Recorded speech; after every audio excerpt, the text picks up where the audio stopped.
gimana ya, gue baru nyadar gitu loh setelah sekian lama gue jatuh cinta kembali sama seorang Fred gitu.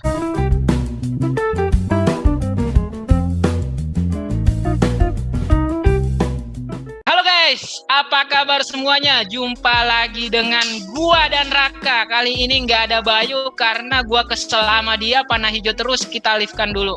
Emosi gua. Sombong mulu dia soalnya. Tapi emang Bayu ngilang coy. Asli ngilang loh dia. Itu gua udah panah hijau, gitu ya? Hilang.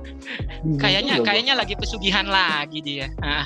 Tapi nanti lah kita coba cari tahu lah, kita kontak lagi lah. Tapi nih, untuk episode kali ini kita akan bahas persiapan kita di game ke-17. Jadi emang sangat padat ya schedule-nya, dan deadline-nya juga di Rabu dini hari. Di hari Selasa kita sudah harus lock untuk tim kita. Nah, kali ini kita akan menjelaskan untuk persiapan kita di game ke-17. Seperti biasa, strategi transfer dan best bacotin. Tapi sebelumnya, gue mau ngajak kalian dulu untuk mendownload aplikasi MPL Fantasi. Game ini sangat seru. Kenapa? Karena MPL Fantasi adalah game fantasi sepak bola. Jadi, buat kalian para pecinta bola, sayang kali kalau nggak memainkan game MPL Fantasi ini. Nah, biasanya kalau pecinta bola pasti senang berkompetisi. Di MPL Fantasi ini juga ada kompetisinya. Selain berkompetisi, ada hadiahnya. Hadiahnya itu berupa berlian kemenangan. Nah, berlian kemenangan ini senilai Rp200 per satu berlian kemenangannya. Jadi bayangin kalau misalkan kalian mendapatkan hadiah berlian kemenangan. Tapi ntar lu ngomong, gitu doang berlian kemenangan. Terus mau diapain berlian kemenangannya? Gampang, berlian kemenangannya itu bisa kita cairkan di saldo GoPay atau link aja. Jadi kebayang bisa ngajak seru-seruan lah teman-teman kalian untuk nongki-nongki apa gimana, bayar GoPay atau link aja gitu. Nah, untuk mendapatkan berlian kemenangannya lebih banyak, ada caranya lagi. Di MPL Fantasi ini ada yang namanya kontes besar. Kontes besar ini hadiah berlian kemenangannya jauh lebih besar. Di mana kontes besar ini adalah pertandingan besar atau partai big match gitu. Jadi jangan lewatkan keseruan untuk bermain di MPL Fantasi. Cara downloadnya gimana? Rak, jelasin dong. Oke, jadi cara download MPL Fantasi ini gampang banget. Yang pertama lo lakukan adalah lo tinggal buka browser di handphone lo, terus ketik mpl.id. Gampang banget kan? Gampang banget untuk diingat. Ketik aja mpl.id. Atau kalian tinggal klik link di bawah ini aja di description box kita. Nah, nanti akan masuk ke websitenya. Terus tinggal kalian klik aja tuh opsi download sekarang. Nah, setelah terdownload, nanti akan langsung terinstall di handphone lu kan. Nah, saat lu buka pertama kali untuk aplikasi MPL ini, yang lu harus lakukan adalah lu harus registrasi dulu. Nah, registrasinya juga gampang banget karena hanya membutuhkan nomor handphone ataupun akun dari Gojek atau link aja kalian gitu. Jadi kan gampang banget nih. Nah, nanti setelah kalian registrasi, jangan lupa tuh pas registrasi itu ada opsi untuk memasukkan referral code. Kenapa sih kalian harus masukin referral code? Karena dengan memasukkan referral code, kalian akan mendapatkan berlian bonus. Nah, berlian bonus ini juga bisa dimainkan untuk bermain MPL Fantasi gitu. Nah, nanti setelah kalian registrasi, kan akan masuk ke halaman utamanya tuh. Nah, di bagian bawah di tengah-tengah ada opsi Fantasy. Nah, disitulah kita akan memainkan MPL Fantasi. Nah, nanti setelah kita klik Fantasy itu akan muncul banyak jadwal pertandingan. Kenapa banyak banget? Karena memang di MPL Fantasi ini tidak hanya dari salah satu kompetisi aja, tapi dari berbagai kompetisi di seluruh dunia. Jadi banyak banget tuh jadwal pertandingannya. Nah, kalian tinggal pilih jadwal pertandingan mana yang mau kalian analisa dan juga menerapkan strategi. Karena memang di MPL Fantasi ini tidak bisa mengandalkan hoki-hokian atau cap-cip-cup gitu. Benar-benar harus menganalisa dan juga menerapkan strategi yang tepat supaya kalian bisa memenangkan berlian kemenangan yang banyak, yang tadi udah dijelasin sama Fahmi. Nah, setelah kalian pilih pertandingannya, itu kalian pilih pemain, 11 pemain dari kedua tim yang akan bertanding. Kalian akan diberikan kredit poin 100 untuk memilih 11 pemain tersebut dari kedua tim.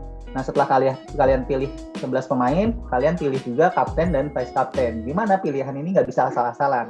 Karena kapten ini poinnya akan dikalikan 2 dan vice captain poinnya akan dikalikan 1,5. Jadi benar-benar krusial dan bisa menjadi penentu untuk kalian bisa memenangkan berlian kemenangan atau tidak. Terus nanti yang terakhir adalah kalian daftarkan kontesnya. Nah, semakin besar kontes yang kalian daftarkan, semakin besar pula berlian kemenangan yang bisa kalian dapatkan. Jadi tunggu apa lagi, segera download dan mainkan MPL Fantasi serta buktikan ke kita nih kalau kalian bisa menjadi master di MPL Fantasi, oke? Nah, itu tadi udah dijelaskan sama Raka untuk cara download dan cara memainkannya. Langsung aja kita masuk ke segmen 1 untuk strategi transfer kita. Tapi ada kejutan buat para bacoters. Kita sengaja mengundang bintang tamu di episode kali ini. Ini khusus maling dengar-dengar kita bintang tamunya ini bikin obat pengawet ya. Iya, Obat awalnya sih pengawet ya? coba-coba. Tapi lama-lama ketagihan main FPL gitu katanya. Iya. Oke, kita sambut Mahabharata Oktavianto. Wow.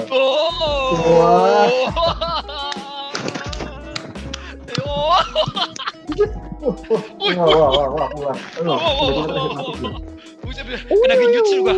Aduh, lagi. Aduh. Kenapa harus yu?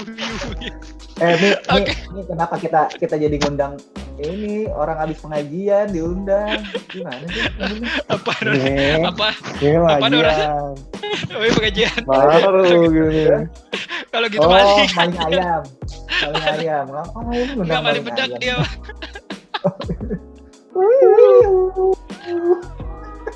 Hati-hati lu kena genjutsu ntar lu, tahu hipnotis saya. Oke. Yalah, ini efek 6 game week gua beruntun merah, tapi akhirnya langsung reboisasi. Yo. Ini reboisasi gua. Yo. Kemarin 16 reboisasi ya.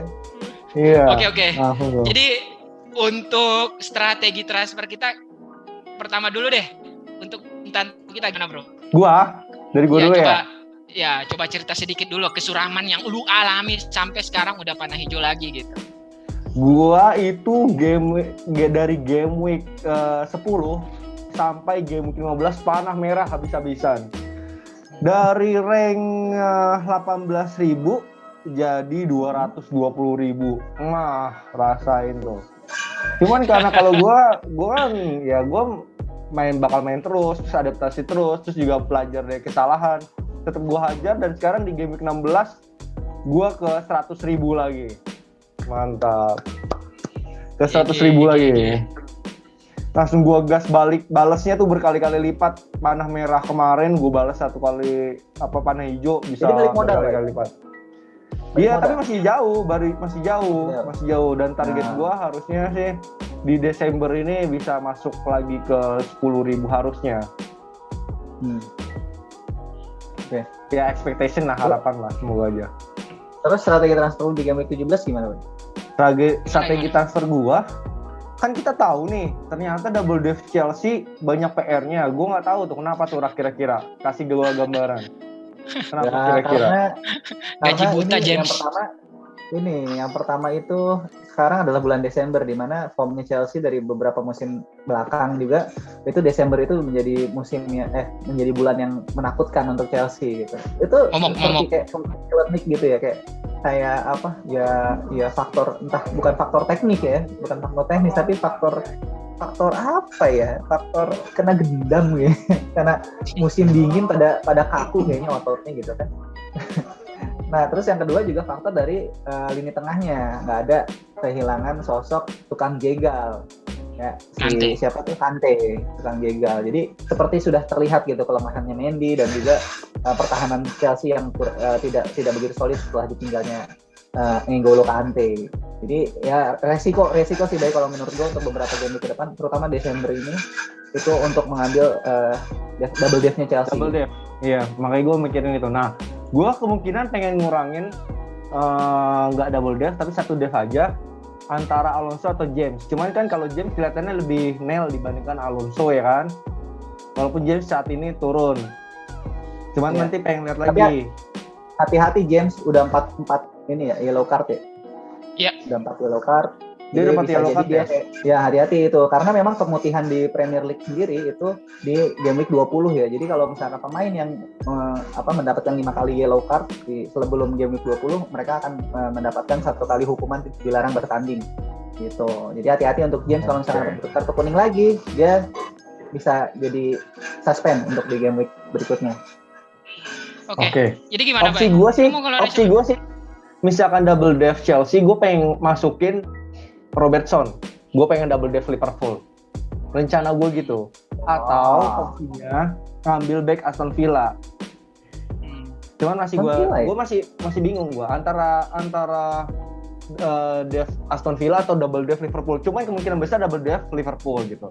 Cuman gue ada opsi lagi selain itu, yaitu biarin aja gue double dev Chelsea, berharap besok masih bisa clean sheet lawan Everton, tapi gue menggantikan Wilson menjadi Ollie Watkins. Kenapa Wilson ya? Kenapa? Lu kan sales Wilson kan, tapi kan kita ngetek ini sebelum pertandingan ya. Kita ngetek ini di Minggu pagi sebelum pertandingannya Newcastle melawan Leicester. Jadi gue pengen tahu dulu kalau dia bisa return lagi di pertandingan sekarang, bakal gue hold kemungkinan. Tapi gue mungkin bakal nge-bench dia 2 pertandingan. Kalau misalkan dia nggak return di pertandingan ini, bisa juga opsi gue keluarkan menjadi Watkins gitu. Jadi target transfer gue Andy Robertson, Watkins, dan salah satu back Aston Villa mungkin gitu. 3 itu. Oke. Itu tadi dari Mahabharata Octavianto ya untuk strategi transfernya. Sekarang lanjut ke gua. Nah, kalau gua kemarin punya untuk di game ke-17 ini gua punya 2 transfer free ya. Artinya memang bisa gua maksimalkan di game week yang padat ini. Cuman kalau ngelihat dari tim gua, yang harus gua buang itu adalah back gua. Davi masih ada di tim gua gitu. Davi sama Smith Rowe gua lihat juga masih mantau-mantau juga sih sebenarnya perkembangannya seperti apa nantinya. Nah, yang bakal gua masukin itu mungkin salah satu back dari Aston Villa. Tapi masih mantau juga sih gitu. Mungkin Konsa atau gimana gitu.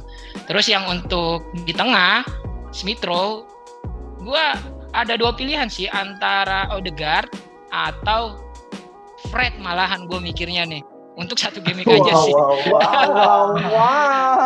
Enggak, jadi gimana ya, Fred itu gue ngelihat memang waktu Rangnick mulai datang cinta ya.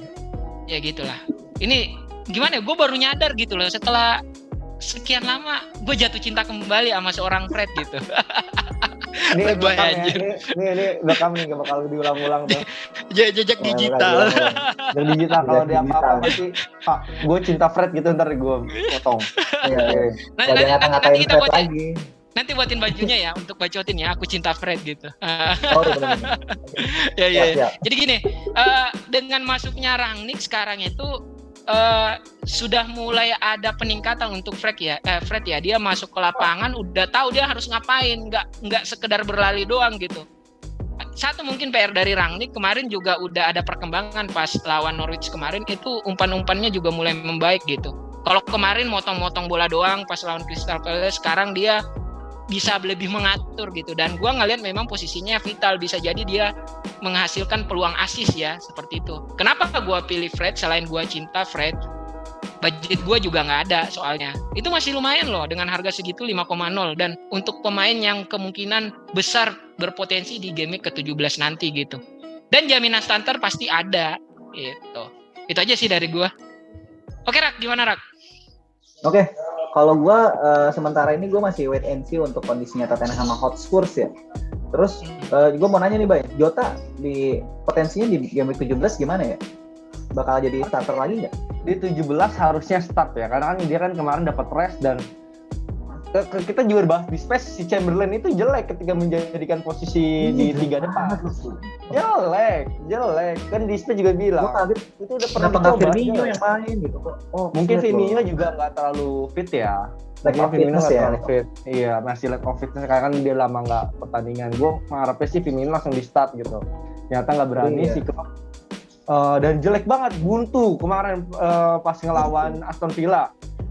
Makanya Jota dimasukin menit 58 masuk. 57 ya? Ya betul. Itu agak berubah permainan. Harusnya besok lo Newcastle, Jota masuk sebagai starting, harapannya seperti itu. Gue juga ngincar Jota sih, cuman gue mikir udah agak banyak yang ngambil dan udah mulai ada tahap-tahapan resiko. Origi udah mulai main terus di Firmino juga, terus Jota juga kayaknya gue agak mikir-mikir juga. Nah kalau gue sih jadinya dengan kondisi Jota yang sekarang, gue masih wait and see untuk yang Tottenham Hotspur yang tadi gue bilang, karena gue punya Lucas Moura dan juga Reguilon ya, yang gue akan mengkeep dulu nih sampai nanti detik-detik terakhir sebelum deadline sepertinya. Kalau misalkan Lucas Moura Tottenham nggak bisa main ya, gue akan ganti 2 pemain tersebut gitu. Dan memang untuk aset yang gue incer ya bener sih tadi aset defensifnya Aston Villa, karena mau nambah defensif yang bagus kan fixernya sebenarnya MU kan. Cuman gue udah punya Dalot kemarin, udah gue ambil di game week 16 ini. Memang ternyata setelah dilihat permainannya Telles lebih menjanjikan ya Mia sebetulnya. Iya, betul. Dalot. Oh iya bisa juga, apa gue ngambil Telles aja ya? Rasain lo ya. Itu dia. Cuma kan gue sudah terpaku dengan Dalot nih kemarin nih. Ternyata pas kemarin permainannya Telles ngambil free corner kick juga kan. Iya. Ya itu untuk Lucas Moura gue targeting aset midfieldnya midfieldnya MU juga sih. Jadi gue pengen coba untuk masukin asetnya MU. Karena di belakang gue udah ada, tinggal midfieldnya ini nih yang masih tapi itu yang jelas sih nggak Fred sih, kemungkinan besar gue nggak akan Fred, karena Fred itu kayak returnnya 1 per setengah musim kali dia baru return gitu. Jadi gue cari yang lain, mungkin Bruno Fernandes bisa gue ambil sih, punya independen yang agak lumayan gitu. Udah nggak ngambil free kick juga, mahal dia. Oh iya sih, mendingan Mon aja sih kalau gua mah. Iya bisa nih, sama bisa. Iya, dengan kondisi midfield Chelsea yang sekarang pada cedera, Mon jadi pilihan utamanya. Utama banget deh, 2 kali kan udah starter dulu deh. Iya, return mulu set tuh. Itu kalau dari gua. Oke, itu tadi diskusi pendek kita terkait dengan strategi transfer di segmen 1. Langsung aja kita masuk ke segmen kedua. Ada Best Bacotin. Nah, ini dia nih Best Bacotin kita. Untuk formasi besok, kita memakai formasi 3-4-3. Dari kiper dulu. Ini ada Guita, besok lawan Soton. Ini gua aja yang jelasin ya. Soalnya kiper gua coy. Gue masih percaya sama Guita, karena kenapa yang selalu gue bilang adalah walaupun dia nggak clean sheet, kemungkinan untuk save itu ada gitu. Tapi secara depth Vieira gitu bagus loh kalau nyusun strategi gitu. Jadi Crystal Palace secara koordinasi di lini belakang itu masih bagus, masih bagus untuk sekelas Crystal Palace, dan Guita menjadi pilihan di best bacotin kita di game kali ini gitu. Next, ada 3 back kita, ada Konsa. Gimana, Bay? Konsa, kita melihat si Aston Villa permainannya sangat berubah, menjadi sangat disiplin di bawah si Steven Gerrard. Dan walaupun nggak clean sheet, cuman kita melihat potensi nih.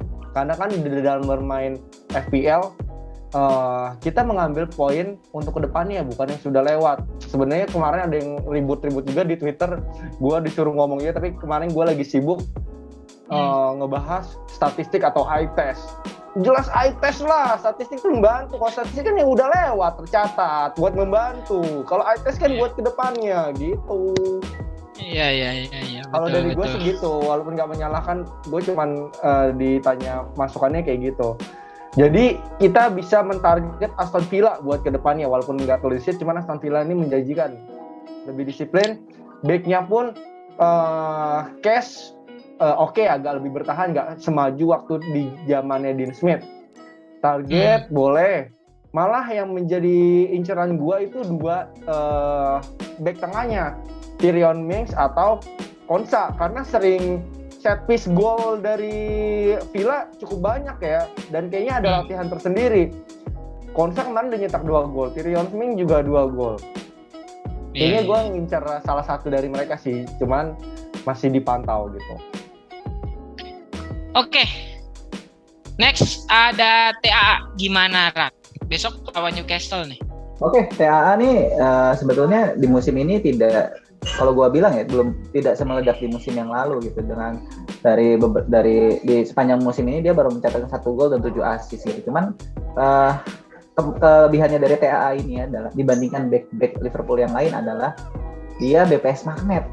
Sumpah dia BPS magnet banget. Semalam pun pas kemarin waktu lawan Aston Villa juga, walaupun Mohamed Salah yang menciptakan satu-satunya gol melawan Aston Villa, tetapi kan yang BPS full dapat 3 BPS itu adalah Trent Alexander-Arnold gitu.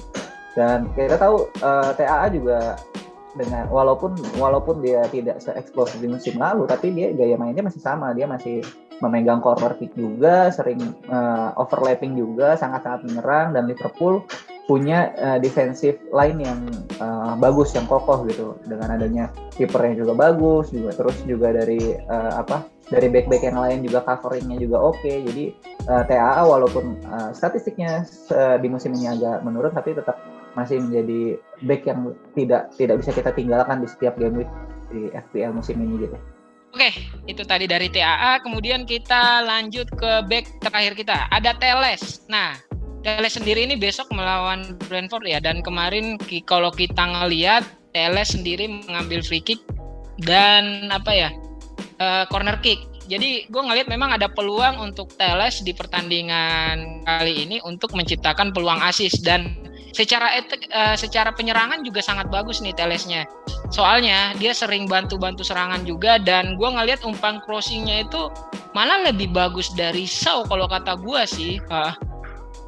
Umpan-umpan manjanya itu enak banget itu kalau misalkan Teles. Nah, itu aja sih kalau untuk Teles, dan memang dengan harga 5,0 ya sekarang ya.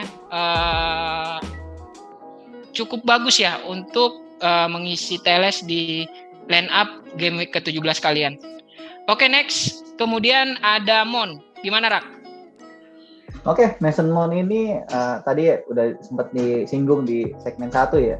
Jadi memang Mason Mount ini adalah salah satu big game player-nya Chelsea. Jadi saat Chelsea lagi menurun, ini Mount ini seperti bisa mengangkat kembali Chelsea gitu. Terbukti dari beberapa pertandingan terakhir, walaupun dia di musim ini tuh bukan sebagai pilihan utamanya Thomas Tuchel ya, tapi saat dia diberikan kepercayaan saat teman-temannya pada cedera, dia mampu membayarkan itu gitu. Dari beberapa game week kemarin pun dia selalu return kan, dan dia mengambil, walaupun sekarang ya dia tidak mengambil direct free kick, karena kalau misalkan dilihat semalam waktu lawan Leeds itu yang ngambil direct free kicknya malah Reece James dan juga Marcos Alonso, tapi corner kick kanan kiri dia yang ngambil, Simon yang ngambil. Dan juga Mon ini tipikal pemain yang gol-golnya juga gol-gol yang bukan gol-gol yang biasa gitu, bukan tipe dribble terus cetak gol gitu, tapi dia mencari ruangnya bagus, terus di umpan one touch shoot atau langsung kontrol sekali langsung shoot gitu. Jadi Mason Mount ini dengan midfieldnya Chelsea yang lagi banyak cedera, justru Mason Mount bisa bangkit dan bisa bersinar di asetnya Chelsea. Dan besok lawan Everton yang Devnya nggak bisa dibilang bagus ya Everton ya. Yeah. Musim lalu lumayan lah ya, Pickford masih oke lah musim lalu, cuman musim ini Everton juga kita tahu Devnya ya gitulah. Jadi gua rasa sih Mon masih akan return untuk di game 17. Oke, next ada Jota. Gimana, Bay? Nah, Jota kan kemarin dia dapat rest tuh karena kan belum terlalu fit, cuman terpaksa dimainkan di menit 58 karena memang membutuhkan dia. Chamberlain nggak bisa dimainkan depan 3 gitu, kurang begitu bagus, nggak seperti di Arsenal kan sering dimainkan seperti itu kan. Dia kan akan mungkin sering terdepan cedera, terus juga mainnya jadi lebih aman, lebih ke belakang, ke midfield. Nah, Jota dibutuhkan, kemarin fit, dan besok kan istirahat tuh seminggu tuh. Liverpool paling lama tuh, paling panjang istirahatnya di midweek ini 17, Jota kemungkinan harus main. Walaupun kita nggak tahu nih nasibnya Firmino sudah match fitness-nya seperti apa, cuman kayaknya Jota harusnya di start duluan. Harusnya. Dan kalau kita tahu kalau dia start, sebenarnya sih dia finishingnya oke lah, tergolong oke, nggak bagus banget seperti Salah. Oke. Cuman karena Liverpool memberikan kesempatan chance-nya banyak banget, makanya itu yang jadi potensinya sih. Iya betul. Ya. Oke, cukup jelas tadi dari Jota untuk penjelasannya ya. Kemudian next ada Salah, besok lawan Newcastle juga. Sama kan nama Jota, satu tim. Gimana sih? Salah ini kita tahu ya gimana ya, emang lagi musimnya Salah gitu. Lagi gila sih dia, lagi kacau. Lagi gila. Gue juga bingung ngejelasinnya bagaimana, tapi yang pasti kalau misalkan kalian nggak punya Salah di tim kalian, itu salah besar menurut gue. itu musibah namanya. Musim ini gimana ya, Salah tuh kayak gua rasa dengan formnya yang sekarang, kalau misalkan dia bisa sampai akhir musim, dia bisa menjadi Ballon d'Or title contender ya. Soalnya ya kalau bisa dapat satu trofi ya. Karena dari 16 game week yang sudah berlalu, itu dia cuma gagal 1 kali returnnya. Iya. Selebihnya dia selalu return, gol, assist sih. Dia selalu ada returnnya, makanya nggak mungkin lah kita main FPL di musim ini so far ya. Kalau misalkan kita nggak ada Salah, kecuali nanti di bulan Januari. Karena Salah pasti kan nggak akan main dan dia mahal gitu kan. Nah, masa sih kita biarin Salah di bench gitu. Kalau gue sih enggak sih. Bakal gue jual di saat di Afcon. Gitu.